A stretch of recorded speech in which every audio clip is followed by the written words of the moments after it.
Hi guys, welcome to Sony creations. ఇవాళ day 55 class వచ్చేసి part 3 blouse stitching అండి. నిన్న పార్ట్ 2 దాకా చెప్పాను కదా. ఇంక ఇవాళతో క్లాస్ ఇది అయిపోతుంది. నెక్స్ట్ రేపటి నుంచి ఇంకో మోడల్ చూపిస్తాను.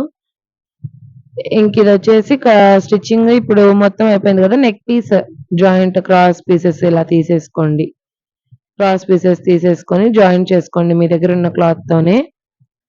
చూసి ఒక 35 ఇంచెస్ 40 ఇంచెస్ అలా ఉండేటట్టు చూసుకోండి. క్లాత్ పొడవు వచ్చేసి మనం పీసెస్ తీసుకుంటున్నాం కదా, ఖర్చులన్నీ ఇలా ఒకే వైపు ఉండేటట్టు అటాచ్ చేసుకొని దాన్ని ఒక పావు ఇంచు ఫోల్డ్ చేసి కుట్టేసి నీట్ గా రెడీ చేసి పెట్టుకోండి. నేను ఆల్రెడీ క్రాస్ పీసెస్ ఎలా జాయిన్ చేయాలి, ఎలా తీసుకోవాలి, అసలు క్రాస్ పీస్ అంటే ఏంటి, స్ట్రైట్ పీస్ అంటే ఏంటి, దేనికోసం దేన్ని యూజ్ చేయాలి అన్నది ఒక క్లియర్ గా వీడియోస్ చేశాను బిగినింగ్ క్లాసెస్ లో. ఒకసారి డౌట్ ఉంటే అక్కడ చెక్అవుట్ చేయండి. ఇప్పుడు కాజా పట్టి వైపు ఇప్పుడు మీరు తీసుకున్న రైట్ సైడ్ మీద పెట్టేసి మెయిన్ క్లాత్, ఇప్పుడు మీరు తీసుకున్న పీస్ రాంగ్ సైడ్ మీద పెట్టేసి ఒక పావు ఇంచు ఫస్ట్ నేను చూపించిన విధంగా ఇలా లోపలికి ఫోల్డ్ చేసేసి ఒక పావు ఇంచు వెడల్పుతో ఇలా స్టిచ్ చేసుకుంటూ వచ్చేసేయండి. నీట్ గా బ్లౌజ్ అంతా ఇలా చుట్టూ లాగనవసరం లేదు. ఇలా జస్ట్ హోల్డ్ చేసి ఇలా ఫిక్స్ చేసుకొని బ్లౌజ్ ని ఇలా తిప్పుకుంటూ కుట్టుకుంటూ వచ్చేసేయండి. ఫ్రంట్ ఓపెన్స్ కి అయితే ఫ్రంట్ నుంచి స్టార్ట్ చేస్తాం కదా కుట్టడం. ఇది బ్యాక్ ఓపెన్స్ కాబట్టి బ్యాక్ నుంచి స్టార్ట్ చేసి మళ్ళీ బ్యాక్ కే ఇలా ఒక పావు ఇంచ్ ఎక్స్ట్రా ఉండేటట్టు కట్ చేసుకొని ఒక హాఫ్ ఇంచ్ ఇలా లోపలికి ఫోల్డ్ చేసి రఫ్ ఇవ్వండి. తర్వాత ఇలా చుట్టూ ఇలా టక్స్ పెట్టుకోండి నీట్ గా తిరగడానికి క్లాత్ అన్నది. ఇప్పుడు మళ్ళీ ఇటు సైడ్ నుంచి తీసేసుకొని ఇలా లోపలికి ఇలా ఫోల్డ్ చేయండి. మీరు కుట్టిన క్లాత్ ని మళ్ళీ ఇంకో ఫోల్డ్ చేయండి, డబుల్ ఫోల్డ్ అనమాట. ఖర్చు ఏం కనిపించకుండా నీట్ గా ఇదిగోండి చూపిస్తున్న విధంగా ఇలా కుట్టుకుంటూ వెళ్ళిపోండి. అసలు ఆ ఖర్చులు పోగులు అన్నవి కనిపించకూడదు అన్నమాట. అంత నీట్ ఫినిషింగ్ రావాలి. ఇలా కుట్టుకుంటూ వెళ్ళిపోండి స్ట్రైట్ గా.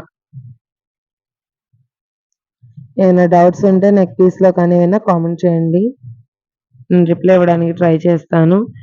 ఈ 60 days ఎక్స్పీరియన్స్ ఎలా ఉందో కూడా నాకు కామెంట్ చేయండి. Thank you. మీకు ఈ వీడియో నచ్చితే మాత్రం ఖచ్చితంగా మీకు నచ్చిన వాళ్ళకు కూడా షేర్ చేయండి, వాళ్ళకు కూడా హెల్ప్ఫుల్ అవుతుంది. ఇప్పుడు దీన్ని ఇంకో ఫోల్డ్ చేసి రఫ్ స్టిచ్ అంటే పాయింట్ నెంబర్ 5 మీద పెట్టేసుకొని ఇంకో లూజ్ స్టిచ్ వేస్తే హెమ్మింగ్ వేయడానికి ఈజీగా ఉంటుంది. ఓకేనా? అందుకోసం నేను ఇంకో స్టిచ్ వేసేస్తున్నాను. లూజ్ కుట్ అనమాట ఇది. చూసారు కదా ఎంత నీట్ గా వచ్చేసిందో. నెక్ అన్నది బ్యాక్ నెక్ కానివ్వండి, ఇది వచ్చేసి ఫ్రంట్ నెక్. సో చూస్తున్నారు కదా. ఇప్పుడు ఇవన్నీ రాంగ్ సైడ్ మీద పెట్టేసుకొని సైడ్ జాయింట్ చేసుకోవడానికి ఫస్ట్ ఇలా పెట్టేసుకొని మీరు సైడ్ జాయింట్ ఎలా చేయాలనేది నేను ఇంకో షార్ట్ వీడియోలో చూపిస్తాను అది కూడా. ఇప్పుడు మనం తీసుకున్న 1.5 ఇంచ్ ఖర్చు పక్కనే ఇలా కుట్టుకుంటూ వెళ్ళిపోండి. తర్వాత ఒకసారి కొలుచుకొని మళ్ళీ మనం లూజ్ ఉన్న సెట్ చేసుకోవచ్చు. ఓకేనా? ఇలా మొత్తం పైదాకా 1/2 ఇంచ్ వెడల్పుతో స్టిచెస్ వేసుకుంటూ వచ్చేసేయండి మొత్తం.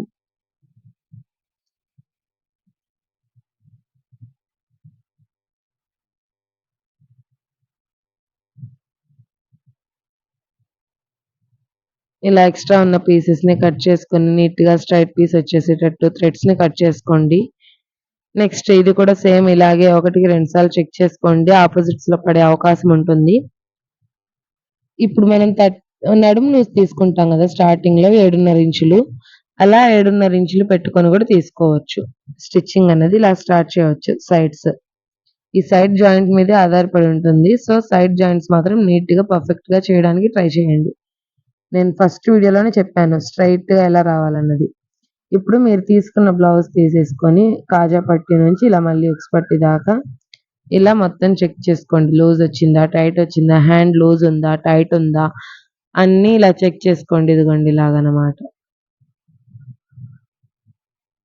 ఇలా కరెక్ట్ గా రావాలి ఆ చివరి నుంచి ఈ చివరి దాకా. ఇలా వస్తే మీకు పర్ఫెక్ట్ గా ఉన్నట్టు. ఇప్పుడు నేను మీకు చూపిస్తున్నాను. ఇది వచ్చేసి బ్యాక్ ఓపెన్ బ్లౌజ్ అనమాట. సో ఇలా ఉంటుంది బ్యాక్ ఓపెన్ బ్లౌజ్. ఇది వచ్చేసి స్ట్రైట్ కటింగే. క్రాస్ కటింగ్ అసలు వీటికి అవసరం లేదు, నార్మల్ గానే బానే ఉంటుంది. ఏమైనా డౌట్స్ ఉంటే కామెంట్ చేయండి, లైక్ చేయండి, షేర్ చేయండి, సబ్స్క్రైబ్ చేసుకోండి. Thank you for watching guys.